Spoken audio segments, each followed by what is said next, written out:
Organisasi Islam Muhammadiyah memegang peran penting dalam perjuangan kemerdekaan Republik Indonesia. Dalam Koran Kedaulatan Rakyat terbitan November 1945, diberitakan bahwa pengurus pusat Muhammadiyah di Jakarta menginstruksikan sholat hajat dalam perjuangan melawan penjajah, khususnya di Surabaya. Ini dibuktikan dengan perintah pimpinan pusat Muhammadiyah kepada seluruh warga Muslim dan sekaligus warga Muhammadiyah di kota Surabaya agar ikut berperang untuk mempertahankan kemerdekaan dan sekaligus melaksanakan sholat hajat, memohon pertolongan dan kekuatan kepada Allah untuk bersama-sama bisa mengusir penjajah dari bumi Indonesia, khususnya dari kota Surabaya ini. Jauh sebelum 1945, Muhammadiyah merintis perjuangan mencerdaskan bangsa melalui pembentukan sekolah-sekolah berkurikulum netral atau ilmu pengetahuan umum. Pendidikan dimulai dari pengentasan buta huruf Latin. Kiai Haji Ahmad Dahlan, pendiri Muhammadiyah, meyakini betul bahwa peningkatan kapasitas intelektual adalah komponen penting untuk menyadarkan rakyat Indonesia agar lepas dari penjajahan. Fokus utama Muhammadiyah semenjak 1912 adalah memperjuangkan kemerdekaan melalui schooling atau pendidikan, healing atau pelayanan atau kesehatan, serta feeding, pelayanan masalah sosial. Langgar Kidul atau Musola Selatan di kawasan Kauman, Yogyakarta yang masih berdiri hingga saat ini menjadi saksi bisu perjuangan Kiai Haji Ahmad Dahlan merintis pendidikan ilmu umum seperti membaca dan menulis huruf Latin kepada anak-anak pribumi. Hal yang sulit ketika pendidikan hanya bisa diakses oleh kalangan ningrat. Pernyataan Ki Hajar Dewantara, Het Javanse Nationalism in the Indische Beweging, yang berarti bahwa bagi rakyat, Islam identik dengan tanah air, bangsa pribumi, dan gerakan anti penjajah. Pengertian ini pun menjadikan Muhammadiyah dekat dengan pribumi, dan pada 1925 bisa membangun 8 sekolah Holland Indische School atau HIS, sebuah quick school atau sekolah guru, 32 Indische School atau setara 2 kelas awal sekolah dasar, dan 14 madrasah. Kemampuan-kemampuan seperti itulah ternyata justru melahirkan para pemikir-pemikir dan para pejuang-pejuang dari Muhammadiyah. Yang bisa kita lihat seorang Kiai Farudin yang selalu melawan Belanda, itu murid Kiai Dahlan. Ya, demikian juga Jenderal Sudirman yang dididik di Pandubu Sibul Waton, timbul semangat nasionalismenya. Ada Ki Bagus Hadikusumo yang kemudian ikut menjadi perumus Undang-Undang Dasar 45. Ada Profesor Kahar Muzakir yang juga menjadi tim 9 pencetus Piagam Jakarta yang menjadi desa. Inilah saya lihat dari pendidikan itu kemudian muncul tokoh-tokoh pemikir, para pejuang yang tidak secara langsung awalnya oleh Kiai Dahlan diarahkan, tapi dengan sendirinya. Muhammadiyah juga membawa konsep kesetaraan gender. Di awal abad ke-20, di kawasan Kauman Yogyakarta misalnya, anak perempuan masih dilarang keluar rumah. Perempuan pada saat itu identik dengan idiom, kasur, dapur, dan sumur. Pada 1918, Kiai Haji Ahmad Dahlan mendorong istrinya, Nyai Walidah, mendirikan komunitas pengajian khusus perempuan Aisyah.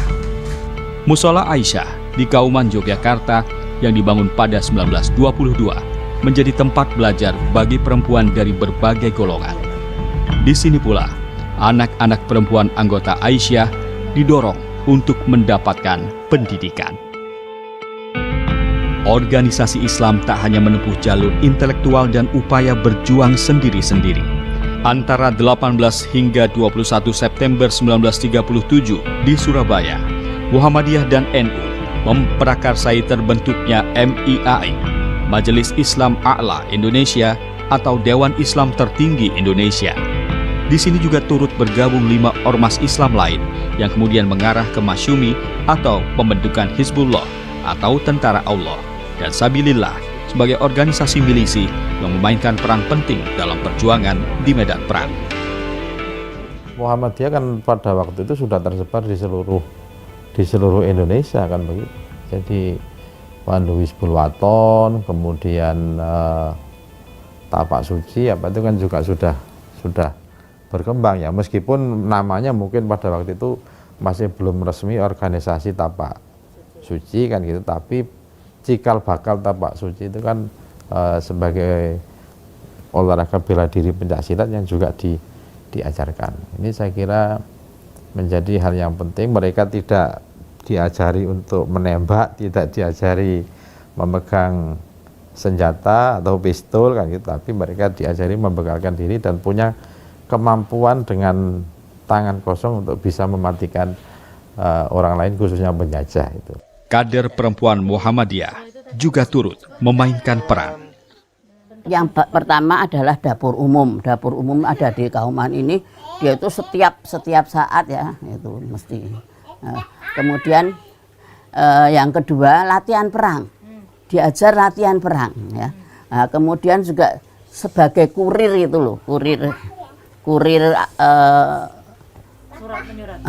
dari pimpinan sini ke sana itu bawa tenggok misalnya ke sana itu lantasannya.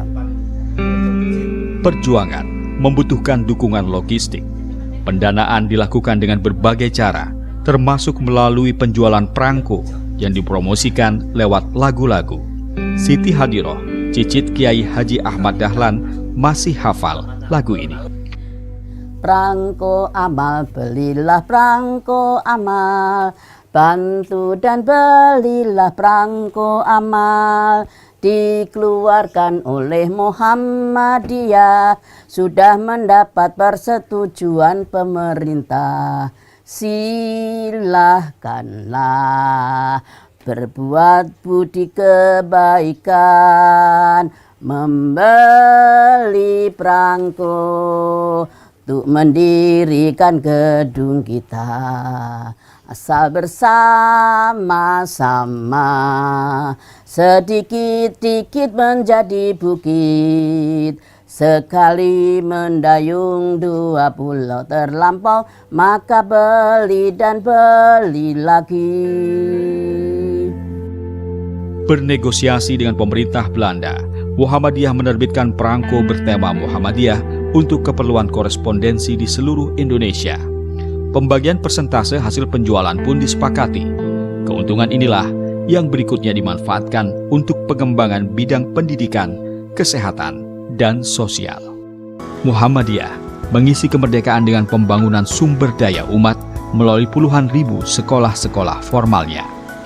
Bila pada masa pra-kemerdekaan, Muhammadiyah berjuang melalui schooling atau pendidikan, healing atau kesehatan, dan feeding atau sosial, Muhammadiyah kini juga berkontribusi di bidang penanganan kebencanaan. Melalui Muhammadiyah Disaster Command Center, kader-kader dan relawan Muhammadiyah hadir di berbagai lokasi bencana dan permasalahan sosial. Di tengah pandemi COVID-19, Muhammadiyah mengaktifkan MCCC, Muhammadiyah COVID Command Center. MCCC menyediakan fasilitas layanan COVID-19 secara online dan call center yang aktif 24 jam untuk menangani berbagai pertanyaan atau keluhan kesehatan, agama, ataupun psikologi. Assalamualaikum, dengan call center MCCC PP Muhammadiyah, ada yang bisa kami bantu?